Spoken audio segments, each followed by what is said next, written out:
we are going to attend the meeting of a concerned citizens group led by Dr. Tunji Braithwaite, and I think there will be other civil society organizations there too. Today is important because it's the day before the big strike and the big protest that would happen around Nigeria. There's the Occupy Nigeria group, there's the labor group, there's the civil societies group, all of them coming together. It's going to be very interesting to see what unfolds tomorrow. Yesterday, the president broadcast an appeal to the nation on national television, which, I mean, frankly, for me and from everything else I read regarding other people's reaction, was very infuriating. It would appear that the president has been persuaded to jump on the wrong side of history. And the worrisome part of it was the disconnectedness of the solutions that Mr. President was preferring.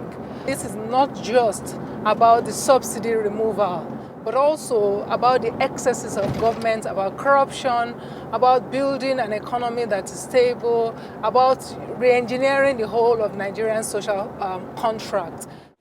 Nigerian democracy has never been an ideal democracy.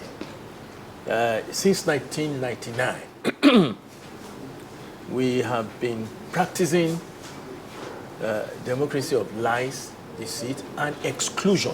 When I heard that they were removing the so-called petroleum subsidy, not by 5%, not by 25%, by more than 100%, I was not surprised because I knew, as I said, from 1999, the country has been governed by a cartel. You must know that the constitution under which this country is being governed today is a decree. Yeah. Is in fact, specifically, is decree number 24, which the military simply forced down the throat of the people. So what we are saying is that there was never a foundation, never a foundation that would sustain an ideal democracy that would make for development of the people. If you look at the people at the head of affairs in this country, they were either the same military type in civilian clothing, or their houses. There's nothing to reform. The edifice is standing on a very shaky foundation. By definition, an underdeveloped country, this demand and supply functions are very fragile. You need to give the economy time to adjust. So you don't do things like that. You don't do 30, 40, 50%, even in advanced economies. No, but advanced economists have suggested that this is fine. Specifically, Jeffrey Sachs said that Jeffrey Sachs cannot say that.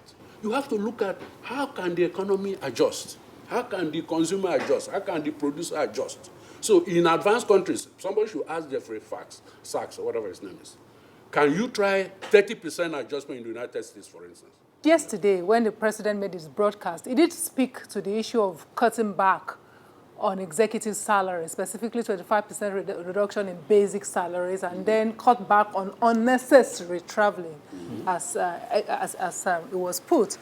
Isn't this government's way of giving way, or showing or trying to attract some level of understanding and sympathy towards trust? This subsidy issue,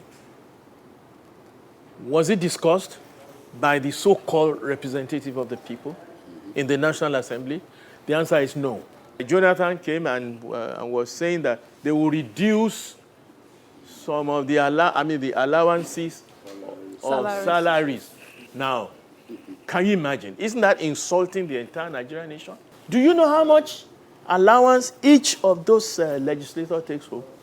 Right down to the local government chairman, councillor. The wastage.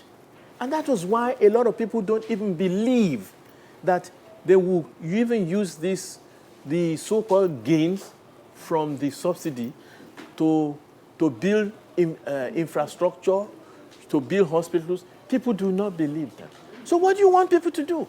The rest of the world really marvels at how this nation of 150, 160 people can have things like this rammed through their throat. You see, why is it that this is a society that is so enervated? We seem to have lost our mettle, we've lost our sense of purpose, we seem to not be able to stir ourselves, to free ourselves. You don't challenge your population and say, you can't back away from this. I have not heard of 30, 40% removal of subsidies anywhere. I have not heard it. And as I said, in Europe, in America, in Latin America, if you dare 20%, the people will be on the streets. Even in some parts of Africa, they are much more alive to their responsibilities. The question is, why are Nigerians so docile? Why do we accept? Is it because most of the time the power is not there, you don't even know the information? A lot of people don't know what's going on.